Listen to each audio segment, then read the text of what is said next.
हाँ तो प्यारे मित्रों, फिर से आपका एक नए वीडियो में आप सभी का स्वागत है। मित्रों, हम लोग पढ़ रहे थे क्लास 10 का पॉलिटिकल साइंस का चैप्टर फर्स्ट, लोकतंत्र में सत्ता की साझेदारी, जिसका ये पार्ट 2 वीडियो है। इस वीडियो में हम निम्न टॉपिकों पर चर्चा करेंगे, जैसे संविधान के बारे में समझेंगे, शासन के प्रकार, राजतंत्र, लोकतंत्र, तानाशाही, सैनिक तानाशाही, अध्यक्षीय शासन, संसदीय शासन, संघात्मक और एकात्मक शासन के बारे में चर्चा करेंगे। और ये वीडियो एकदम परीक्षा की दृष्टि से एकदम झक्कास होने वाला है। तो आइए जल्दी से इस क्लास को शुरू करते हैं। तो दोस्तों, सबसे पहले हम समझते हैं कि संविधान क्या होता है। देखिए, संविधान को इंग्लिश में कॉन्स्टिट्यूशन कहा जाता है। संविधान जो होता है ना, ये किसी देश का नियम निर्धारण करने वाली किताब होती है। नियम या किसी कानून को निर्धारित करने वाली किताब होती है। या अगर इसके शब्दों के ऊपर ध्यान से गौर से सुनिएगा, देखिएगा ना, तो सम माने समान और विधान माने नियम। वैसा नियम जो सबके लिए समान हो उसको बोलते हैं संविधान। या संविधान उन नियमों का, उन लिखित नियमों का संग्रह है जिस नियम का प्रस्तावन या लागू सभी के ऊपर हो सकता है, चाहे वो कोई राजा हो या रंक हो या गरीब हो या अमीर हो, सबके ऊपर समान लागू होगा। वही हमारा प्यारा क्या होता है, संविधान होता है। और हमने कल के वीडियो में आपको बताया था कि सबसे बड़ा अगर कोई देश है ना, लोकतांत्रिक देश, तो वो भारत है।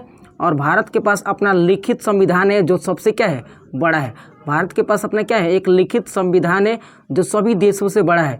इस संविधान में लगभग 395 क्या है, अनुच्छेद है। कितने? 395 अनुच्छेद हैं, लेकिन ये संख्या बढ़कर ज़्यादा हो गया है, 400 के आसपास हो चुका है। ठीक है, तो भारतीय संविधान में अनुच्छेदों की संख्या कितना है, 3। अब इस संविधान निर्माण की बात करें तो संविधान निर्माण के लिए सबसे पहली बैठक उसकी हुई थी 9 दिसंबर 1946 को। संविधान निर्माण की सबसे पहली बैठक है ना 9 दिसंबर 1946 को हुई थी। और इसके अध्यक्ष भी बने थे, उपाध्यक्ष भी बने थे, बहुत सारे थे। लेकिन इस बैठक में लगभग, संविधान निर्माण में बैठक की अगर सदस्यों की संख्या की बात करें तो ये लगभग 299 थे। कितने थे? 299। और संविधान के रचयिता या संविधान के फादर या संविधान के जनक थे, आपको पता ही है, डॉक्टर भीमराव अम्बेडकर को कहा जाता है, DR भीमराव अम्बेडकर। ठीक है, इनको संविधान का हम जनक के नाम से जानते हैं, याद रखिएगा दोस्तों। तो अगर आपसे पूछा जाए कि संविधान के जनक कौन है, तो डॉक्टर भीमराव अम्बेडकर। अब गौर से सुनिएगा, अगर हम संविधान की बात करें तो संविधान जो है ये लगभग 2 साल 11 महीना 18 दिन में लिख कर क्या हुआ है, तैयार हुआ है। बताइए, कोई ऐसा संविधान, ऐसा अपना भारत देश का संविधान है जिसको 2 साल 11 महीना 18 दिन, यानी लगभग 3 महीने तक संविधान, 3 साल तक संविधान को लिखा गया है। ठीक है, अब गौर से सुनिएगा, संविधान की बात करें तो इसको लागू किया गया था, पता है कब लागू किया गया था? 26 जनवरी। गौर से सुनिएगा दोस्तों, इसको लागू करने का जो डेट था वो था 26 जनवरी 1950। क्या था? 1950। लेकिन ये संविधान बनकर रेडी हुआ था 26 नवंबर 1949 को। 26 नवंबर को, अब 1949 को। और अगर आपको पता होगा कि भारतीय संविधान की प्रस्तावना अगर याद होगा तो उसमें आप डेट जरूर पढ़ते होंगे कि आज तारीख 26 नवंबर 1949 ईस्वी को मार्ग शुक्ल पक्ष, ऐसे कुछ करके उसमें प्रस्तावना में आया होगा। तो एग्जैक्टली संविधान बनकर रेडी हुआ था 26 नवंबर 1949 को, लागू हुआ 26 जनवरी 1950 को, जिसको हम गणतंत्र दिवस के रूप में क्या करते हैं, मनाते हैं, सेलिब्रेट करते हैं। तो आई होप संविधान के इतने सारे कॉन्सेप्ट आपको क्लियर हो गया होगा। हमने क्या बताया कि संविधान एक नियम होता है, संविधान नियमों का संग्रह होता है जो सबके ऊपर लागू होता है। इसकी बैठक पहली हुई थी 9 दिसंबर 1946 को, और इसमें लगभग 299 सदस्य थे। ये इसमें 395 अनुच्छेद है या आर्टिकल है, जिसको आगे क्लास में आपको पढ़ेंगे। ठीक है, इसके अध्यक्ष बोले तो, अगर इसके जनक की बात करें तो डॉक्टर भीमराव अम्बेडकर थे। ये सारी चीज़ें हमने संविधान से संबंधित बताया। अब हम फाइनली समझ लेते हैं कि आखिर शासन के कितने प्रकार हो सकते हैं। तो दोस्तों, शासन के बहुत सारे प्रकार हैं, समझ रहे हैं, लेकिन बेसिकली शासन के यहाँ पे हम 4 प्रकार आपको दिखा रहे हैं। कितने? 4। जैसे राजतंत्र, लोकतंत्र, तानाशाही, सैनिक शाही। अब समझते हैं एग्जैक्ट क्या क्या होता है। देखिए, राजतंत्र का मतलब क्या होता है, यहाँ पे हम लिखते हैं, राजतंत्र का मतलब होता है कि यह एक ऐसा शासन का प्रकार है जिसमें राजा के द्वारा हर एक नियम कानून को बनाया जाएगा। राजा के द्वारा हर एक नियम कानून को बनाया जाएगा, वही लागू करेगा, वही चेंज करेगा। इसमें कोई लिखित संविधान नहीं होता है। किसमें? तो राजतंत्र में। जैसे लुई 16वां की बात करें या लुई 14वां की बात करें या बाबर, हुमायूं, मौर्य वंश की बात करें, तो ऐसे बहुत सारे वंश पहले प्राचीन काल में थे जो राजतंत्र के अनुसार अपना शासन चला रहे थे। तो उनमें कोई लिखित संविधान नहीं होता है, वो राजा ही खुद नियम बनाता है कि आज शाम को सबको मूड़ी छिलवा लेना है, तो ये नियम हो गया उसका। लिखित संविधान नहीं होता है, समझ रहे हैं। तो राजतंत्र की एक खासियत है कि इसमें इसके राजा के बेटा ही यानी वंशानुगत, हम बोल सकते हैं वंशानुगत पद क्या होते हैं, ग्रहण किए जाते हैं, वंशानुगत पद, ठीक है, वंशानुगत पद ग्रहण किए जाते हैं। वंशानुगत का मतलब कि जैसे मान लीजिए हम किसी देश के राजा बने, मतलब शासक बने, राजा, तो अगली बार जो उस देश का अगला सिंहासन संभालने का जो योग्य व्यक्ति होगा वो हमारा अगला संतान होगा, फिर ऐसे ही अगले संतान बार बढ़ जाएगा, यानी ये पीढ़ी दर पीढ़ी जाता है। तो पीढ़ी दर पीढ़ी जाने वाली क्रिया को हम वंशानुगत बोलते हैं। क्या बोलते हैं? वंशानुगत। तो ये राजतंत्र वंशानुगत होता है। जैसे बाबर, हुमायूं, औरंगजेब, शाहजहां, जहांगीर, ऐसे सब ये वंशानुगत थे जिसने मुगल वंश की स्थापना की थी भारत में, ठीक है। तो राजतंत्र का एक बहुत बड़ा लॉस ये हो सकता है कि अगर उसमें जो नियम कानून बनाया जाएगा वो जनता को मानना पड़ेगा, ना तो मार के कचूमर निकाल देगा वो राजवा। जबकि लोकतंत्र में क्या होता है कि 5 साल तक ही तो टिकना है। अगर 5 साल तक अगर जनता के लिए अच्छा काम कर रहा है तो उसको फिर से सरकार बनाया जाएगा, उसको फिर से जिताकर उसके शासन के रूप में स्वीकृत किया जाएगा। नहीं तो अगर कहीं गड़बड़ किया तो उसको गद्दी पर से हटाओ, उसको वोटो मत दो, समझ रहे हैं। तो ये खासियत होता है। तो राजतंत्र तो अभी किसी देश में है नहीं। अब पूर्ण रूप से देश के अंदर ये या तो लोकतंत्र है, नहीं तो तानाशाही या सैनिक शासन है, या सब ये सब शासन है, ठीक है। राजतंत्र कोई अगर ऐसा देश है तो आप एग्जाम्पल कमेंट सेक्शन में देकर रिप्लाई दीजिएगा हमको कि कौन सा देश है जहाँ पे अभी राजतंत्र की स्थापना हुई है, ठीक है। फिलहाल हम आगे बढ़ते हैं। अब बात कर लेते हैं लोकतंत्र के बारे में। तो दोस्तों हमने लोकतंत्र के बारे में आपको सब भली भांति बता दिया था आपको कि लोकतंत्र एक ऐसा शासन होता है जिसमें जनता के द्वारा चुने गए उम्मीदवारों के द्वारा शासन चलाया जाता है। यानी जनता अपने इच्छा के अनुसार चुनाव करेगी कि हमारे लिए कौन सबसे अच्छा है, हमारे मांगों को कौन उठा सकता है, या हमारे विकासात्मक कार्यों पर कौन फोकस डाल सकता है। वही होता है लोकतंत्र। और लोकतंत्र में सबसे बढ़िया लिखित संविधान की आवश्यकता होती है। और भारत में नहीं, पूरे विश्व में अगर बात करें तो सबसे बड़ा लोकतांत्रिक देश है अपना भारत। सबसे बड़ा लोकतांत्रिक देश कौन है? भारत है, ठीक है। कल के वीडियो में हमने ये सारी चीज़ें बता दिया था। लोकतंत्र के 2 प्रकार होते हैं, एक होता है प्रत्यक्ष और दूसरा अप्रत्यक्ष। प्रत्यक्ष लोकतंत्र का एग्जाम्पल क्या होगा? स्विट्जरलैंड। और अप्रत्यक्ष लोकतंत्र का एग्जाम्पल भारत होगा, ठीक है। तो ये कल के वीडियो में बता दिया था। तो हम चलते तानाशाही के ऊपर। तानाशाही को समझ लेते हैं कि आखिर तानाशाही होता क्या है। तो दोस्तों अगर हम तानाशाही की बात करें तो तानाशाही का मतलब होता है कि उसमें तानाशाही एग्जैक्ट ये राजतंत्र की थोड़ा झलकता है, समझ रहे हैं। तानाशाही जो शासन का प्रकार है ये राजतंत्र की तरह थोड़ा झलकता है, समझिएगा गौर से। तानाशाही के केस में क्या होता है ना, यहाँ पे हम लिख देते हैं, देखिएगा, ध्यान से सुनिएगा, एग्जाम्पल भी आपको बताएंगे, सब चीज़ें क्लियर हो जाएगा गौर से अगर सुनिएगा तो। तानाशाही के केस में क्या होता है कि इसमें जनता की इच्छाओं को कुचल दिया जाता है। मतलब जनता खुद जब भी कुछ बात करेगी, जब भी सरकार से या तानाशाह जो रहेगा उसके खिलाफ अगर कुछ बात करेगी तो उसको मरवा भी सकता है। मतलब समझ रहे, थोड़ा ये राजतंत्र की तरह मिलता जुलता होगा। एग्जाम्पल इसका सबसे बेस्ट है उत्तर कोरिया या नॉर्थ कोरिया। कौन है? North Korea. ये नॉर्थ कोरिया एक देश है जहाँ तानाशाही शासन चल रहा है, ठीक है।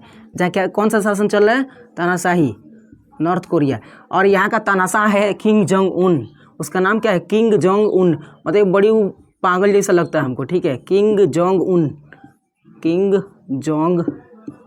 उन ये वहाँ का क्या है? तानाशाह है, समझ रहे हैं। किंग जोंग उन मोटा तो हिले, एकदम ताज़ा हिले है। जानते हैं जब भी परमाणु परीक्षण होता है ना, या कोई प्रैक्टिकल होता है, उसके जितने भी वैज्ञानिक है, कौन? नॉर्थ कोरिया के तानाशाह किंग जोंग उन के, जब भी कोई प्रैक्टिकल होता है ना तो ताली बजाता है, वाह वाह वाह वाह, हम लोग सफल हो गए, समझ रहे हैं। तो तानाशाह के केस में कहा भी जाता है कि उत्तर कोरिया में जिस तरह के वो नियम कानून बनाएगा वैसे ही नियम कानून सबको फॉलो करना पड़ेगा। यहाँ तक कि वो उससे कोई बात भी नहीं कर सकता है। अगर जनता की इच्छाओं को कहा जाए तो जनता उसके समक्ष अपनी इच्छाओं को नहीं रख सकती है, समझ रहे हैं। ये याद रखिएगा। तो तानाशाह एग्जैक्ट राजतंत्र की थोड़ा मिलता जुलता है, समझ रहे हैं। तो तानाशाह का सबसे बड़ा अगर देश कोई है ना, सबसे एक ही देश है ये, एग्जैक्ट नॉर्थ कोरिया, ठीक है, जिसके तानाशाह का नाम क्या है? King Jong Un. तो ये ज़्यादा कुछ भारी नहीं है। अब हम बात कर लेते हैं सैनिक शासन का मतलब क्या होता है। दोस्तों अगर सैनिक शासन की बात करें तो सैनिक शासन के केस में नाम से लग रहा है कि सैनिकों के द्वारा कुछ शासन की प्रणाली को चलाया जाएगा, ठीक है।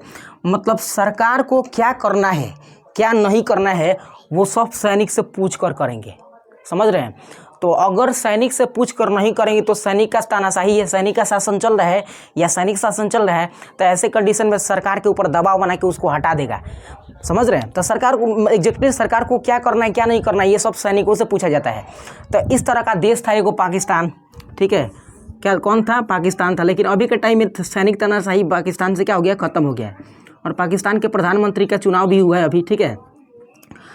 पाकिस्तान तो सैनिक तानाशाही का एक देश है जिसको हम बोल सकते हैं क्या चीज़, पाकिस्तान, समझ रहे हैं। तो क्या ऐसे हमारे देश में है, भारत में, कि सेना कुछ आदेश दे जिससे प्रधानमंत्री या कोई बड़े पद वाला आदमी या व्यक्ति या कोई राजनेता उसका काम करे? नहीं। सेना का अध्यक्ष होता है राष्ट्रपति। तीनों सेनाओं का अध्यक्ष कौन होता है, राष्ट्रपति। तो राष्ट्रपति ही अपने मतलब विचारों को रखते हैं सेना के समक्ष और उसके तहत सेना करते हैं, सेना काम करता है, ठीक है, बात समझ रहे हैं। लेकिन इसमें उल्टा होता है, इसमें सैनिक आदेश देते हैं किसको, सरकार को, कि तुम आज ये काम करो तो वही करेगा, समझ रहे हैं। यानी कुल मिलाकर बोल सकते हैं कि सैनिक तानाशाह में या सैनिक शासन में शासन की पूरा बागडोर किसके हाथों में होता है, तो सेनाओं के हाथ में होता है। अब वही काम कराएगी सबसे, ठीक है। यानी सरकार के ऊपर कब्जा होता है किसका, सेनाओं का। तो ऐसे शासन व्यवस्था को हम सैनिक शासन व्यवस्था के नाम से जानते हैं और पहचानते हैं। समझ में ये 4 शासन व्यवस्था था। अब आपके अनुसार कौन सा शासन व्यवस्था सबसे बेस्ट है, कमेंट में रिप्लाई दीजिएगा। लेकिन अगर हम कहें आपसे तो सबसे बेस्ट शासन व्यवस्था लोकतंत्र ही है। कौन है, लोकतंत्र है। अब ऐसा क्यों, तो सुनिए। अगर मान लीजिए किसी का चुनाव कर रहा है जनता, क्योंकि इसमें चुनाव की प्रक्रिया होती है और चुनाव के बाद एग्जैक्ट उसमें शासन कौन करेगा, शासक के रूप में कौन होगा, वो 5 साल के लिए ही रह सकता है। मान लीजिए 5 साल में अगर वो अच्छा काम किया तो अगले बार फिर से उसका चुनाव किया जाएगा। अगर गड़बड़ किया तो उसको मारो, लात हटाओ, दूसरा किसी को लाओ, ठीक है। तो सबसे बेस्ट यही है। इसमें तो एक पिताजी के लड़का ऐसे बनते जाएगा।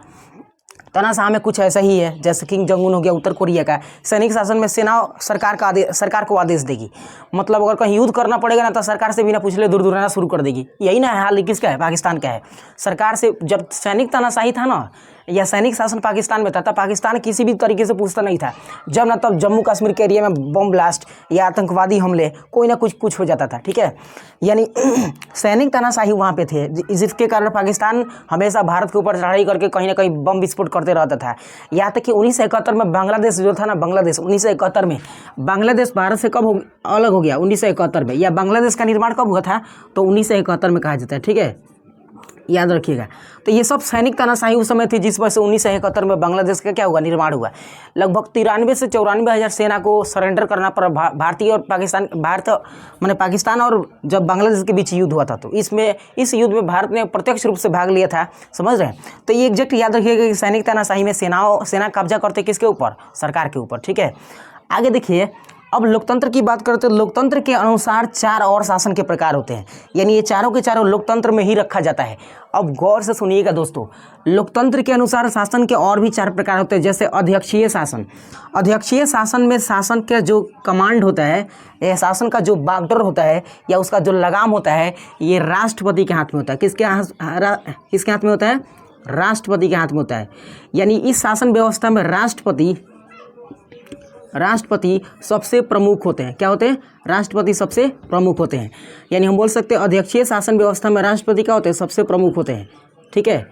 अध्यक्षीय शासन व्यवस्था में राष्ट्रपति सबसे प्रमुख होते हैं। जैसे एग्जाम्पल में बात करें तो अध्यक्षीय शासन व्यवस्था का महत्वपूर्ण उदाहरण है कौन, अमेरिका। कौन है, अमेरिका है।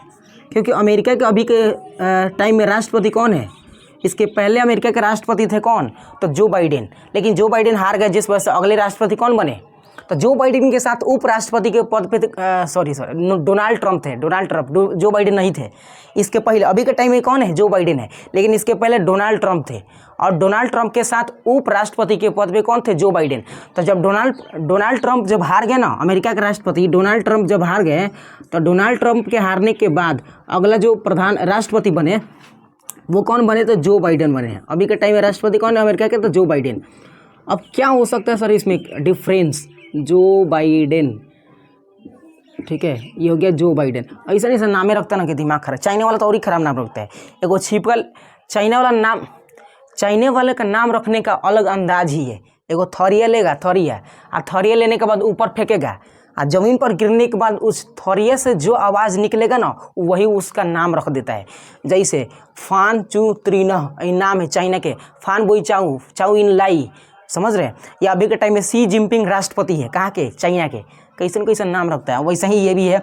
तो फिलहाल अमेरिका के राष्ट्रपति अभी के टाइम में कौन है? Joe Biden. इसके पहले डोनाल्ड ट्रंप थे, ये हार गए, जिस वजह से ये राष्ट्रपति बने। देखते हैं आप, जब भी सम्मेलन कहीं होता है ना तो जो बाइडेन ही जाते हैं, जैसा कि उनका फोटो यहाँ पे आपको दिख रहा है। इस शख्स को पहचानते हैं? यही शख्स अमेरिका के राष्ट्रपति है, जो जब भी कहीं सम्मेलन होता है ना तो सम्मेलन जब भी कहीं होता है तो ये ही पहुँचते हैं, ठीक है। यानी प्रमुख माना जाता है किन को? तो राष्ट्रपति को माना जाता है अध्यक्षीय शासन व्यवस्था में। किसको माना जाता है? अध्यक्षीय शासन व्यवस्था में राष्ट्रपति को। G20 का सम्मेलन भारत में जब हुआ था ना, किसका? G20 का सम्मेलन। तो G20 के सम्मेलन में बहुत सारे देश आए थे, बहुत सारे देश आए, देश के राष्ट्रपति आए थे, प्रधानमंत्री आए थे। अब उसी में चाइना के भी प्रधानमंत्री आए थे। चाइना का नहीं, जापान के प्रधानमंत्री। जापान के प्रधानमंत्री को नरेंद्र मोदी फोचका खिलाने लेके गए थे। फोचका एकदम चटक से खा रहे थे, बढ़िया से, समझ रहे हो? एग्जैक्ट आपको देखे होंगे भी वीडियो वो सब, ठीक है। तो याद रखिएगा दोस्तों, यहाँ पे हम बात कर रहे हैं किसके? अध्यक्षीय शासन व्यवस्था में शासन का प्रमुख अध्यक्ष कौन होता है? तो राष्ट्रपति होता है। एग्जाम्पल अमेरिका सबसे बेस्ट है।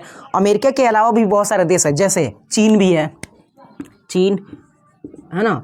चीन भी किस तरह का शासन व्यवस्था का उदाहरण है? तो अध्यक्षीय शासन व्यवस्था, ठीक है। क्या है? चीन। चीन में भी शासन का प्रमुख नेता होता है कौन? राष्ट्रपति। चीन, तो चीन के राष्ट्रपति शी जिनपिंग है। रूस की भी बात करें अगर, तो रूस में भी रूस के राष्ट्रपति कौन है? पुतिन। उनका पूरा नाम है व्लादिमीर पुतिन है, ठीक है। तो रूस, अमेरिका और चीन और भी बहुत सारे देश हैं जिनमें प्रमुख रूप से राष्ट्रपति शासन की बागडोर को लेकर चलते हैं। सबसे ज़्यादा वैल्यू उनका होता है, ठीक है। आगे बात करते हैं संसदीय शासन व्यवस्था। तो संसदीय शासन व्यवस्था में ना राष्ट्रपति, अच्छा इसमें अध्यक्षीय शासन व्यवस्था में राष्ट्रपति भी होते हैं, प्रधानमंत्री भी होते हैं, लेकिन सबसे ज़्यादा पावर या सबसे ज़्यादा कैपेबिलिटी राष्ट्रपति को दिया जाता है। उसी तरह से अगर संसदीय शासन व्यवस्था की बात करें तो संसदीय शासन व्यवस्था में गौर से सुनिएगा, राष्ट्रपति भी होते हैं, ठीक है। कौन होते हैं? राष्ट्रपति भी होते हैं। और इसके साथ साथ कौन होता है? तो यहाँ पे प्रधानमंत्री भी होते हैं। कौन होते हैं? प्रधानमंत्री भी होते हैं। राष्ट्रपति के साथ साथ प्रधानमंत्री भी होते हैं। किस शासन व्यवस्था में? तो संसदीय शासन व्यवस्था में, ठीक है। संसदीय शासन व्यवस्था में राष्ट्रपति और प्रधानमंत्री दोनों होते हैं, लेकिन शक्ति सबसे ज़्यादा दिया जाता है किसको? तो प्रधानमंत्री को। इनके पास भी शक्ति होता है, यानी राष्ट्रपति के पास भी शक्ति होता है, परंतु ये शक्ति उतना नहीं होता जितना कि प्रधानमंत्री को दिया गया होता है, ठीक है। तो अधिकतर दौरे पर या किसी सम्मेलन में सबसे ज़्यादा कौन जाते हैं? प्रधानमंत्री। एग्जाम्पल इसका क्या हो जाएगा? भारत। क्या हो जाएगा? संसदीय शासन प्रणाली का एग्जाम्पल हो जाएगा भारत। और भारत का संबंध तो बाकी को बहुत सारे देश से है। इसके साथ है इटली। क्या बोलते हैं? इटली। तो इटली की प्रधानमंत्री जॉर्जिया मेलोनी और भारत के प्रधानमंत्री मोदी जी। अच्छा कॉम्बिनेशन दिख रहा है, आजकल ट्रेंडिंग चल रहा है उनके नाम का, जॉर्जिया मेलोनी और मोदी। शॉर्टकट नाम रखा गया मेलोडी। मोदी और मेलोनी, मेलोनी और मोदी ट्रेंडिंग में छा गए एकदम, ठीक है। समझ रहे हैं ना? याद रखिएगा। तो भारत और इटली के जो प्रधानमंत्री है वो एक तरह से संसदीय शासन व्यवस्था का उदाहरण है। यानी प्रमुख जिस देश में शासन का प्रमुख या शक्ति है, अगर प्रधानमंत्री को दिया गया है, प्रधानमंत्री को, ठीक है, तो ऐसे शासन व्यवस्था को संसदीय कहेंगे। और राष्ट्रपति को दिया जाएगा तो अध्यक्षीय कहा जाएगा। और आगे बात करते हैं, देखिएगा संघात्मक शासन व्यवस्था का मतलब क्या होता है। देखिए, संघात्मक शासन व्यवस्था का मतलब होता है कि जब किसी देश के अंदर राज्य सरकार और केंद्र सरकार, कौन सा? राज्य सरकार, ठीक है, और केंद्र सरकार दोनों के द्वारा शासन चलाया जाता हो। जब किसी शासन व्यवस्था में राज्य सरकार और केंद्र सरकार दोनों के द्वारा शासन चलाया जाता हो, उसको बोलते हैं संघात्मक शासन व्यवस्था। क्या बोलते हैं? संघात्मक शासन व्यवस्था। मतलब राज्य सरकार राज्य के अंदर नियम नीति या फिर जो भी काम होगा वो सब करेगी, और केंद्र सरकार या तो पूरे लेवल पर कर सकती है या फिर उसके जो क्या बोलते हैं, जो यूनियन टेरिटरी क्षेत्र है ना, या जिसको हम केंद्र शासित प्रदेश बोलते हैं, उनके अंदर कर सकता है, ठीक है। तो राज्य सरकार को राज्य के अंदर काम करने के लिए छूट दिए गए होते हैं, और केंद्र सरकार को तो पूरे कर सकता है, या इसके अलावा ये केंद्र शासित प्रदेश के साथ कर सकता है। तो ऐसे शासन व्यवस्था को हम संघात्मक शासन व्यवस्था बोलते हैं। संघात्मक का मतलब समझ रहे हो, बहुत सारे संघ इसमें जुड़े होंगे, जैसे राज्य केंद्र दोनों हो जाएगा, ठीक है। यकीन मानिए कि हमारा जो परिवार है ना वो भी संघात्मक शासन व्यवस्था का ही उदाहरण है। जैसे मम्मी और पापा, जब भी किसी कानून को लागू करना होता है तो दोनों आदमी सोच विचार करते हैं, परंतु मान किसका लिया जाता है? मम्मी का। समझ रहे हैं? इसका मतलब कि संघात्मक शासन व्यवस्था में केंद्र सरकार को सबसे अधिक शक्तियाँ दी गई है और राज्य सरकार को कम। लेकिन अगर दोनों की बात आएगी ना, तो दोनों में शक्तियों का बंटवारा जब होगा तो सबसे ज़्यादा किसका प्रभावी होगा? केंद्र सरकार का। और जब भी कहीं मामला फंसेगा ना, किसका बात माना जाए दोनों में से, केंद्र का कि राज्य का, तो ऐसे कंडीशन में केंद्र का ही बात मान लिया जाता है। मतलब जब भी मम्मी और पापा के बीच कोई बात लेकर उठता है, कोई प्रस्ताव आता है, तो किसका मान लिया जाता है? मम्मी का। ना तो पापा नाराज़ हो जाएंगे सीधे। तो कहीं ना कहीं संघात्मक शासन व्यवस्था का उदाहरण आप अपने फैमिली में भी देख सकते हैं। ठीक है, तो संघात्मक में केंद्र और राज्य दोनों के द्वारा शासन चला जाएगा। जबकि अब इसका एग्जाम्पल क्या होगा? इसका उदाहरण भारत होगा। ठीक है, उदाहरण क्या होगा इसका? भारत में दोनों प्रकार की शासन व्यवस्था है। मतलब एक संघात्मक शासन व्यवस्था है जिसमें राज्य सरकार और केंद्र सरकार को छूट दिए गए हैं, इनकी अपनी अपनी शक्तियाँ दी गई, इनके अपने अपने कार्य क्षेत्र भी दिए गए हैं।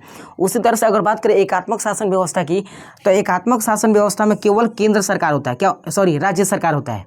ठीक है, मतलब कोई एक होगा, या तो राज्य सरकार होगा नहीं तो केंद्र सरकार होगा। ठीक है, तो एकात्मक शासन व्यवस्था बोलते हैं। एक माने कोई एक होगा, या तो राज्य सरकार नहीं तो केंद्र सरकार, दोनों में से कोई एक होगा। और एकात्मक शासन व्यवस्था का सबसे बड़ा उदाहरण है इंग्लैंड या ब्रिटेन। कौन है? इंग्लैंड या ब्रिटेन, याद रखिएगा। ठीक है, इंग्लैंड या क्या होगा? ब्रिटेन होगा। ठीक है, तो आई होप इतना आप समझ पा रहे होंगे क्या क्या चीज़ है। तो हमने इस वीडियो में इतने सारे टॉपिक्स को कवर किया। हमने संविधान के बारे में बताया आपको, राजतंत्र, लोकतंत्र, तानाशाही, सैनिक तानाशाही, सब कुछ बताया। ठीक है, तो इस वीडियो को फिलहाल यहीं पर हम एंड करते हैं। अगले वीडियो में पार्ट 3 का आप वेट कीजिएगा, उसमें और भी बहुत सारे टॉपिक्स को कवर करेंगे। तो मिलते हैं अगले वीडियो में, तब तक के लिए टेक केयर ऑफ योरसेल्फ।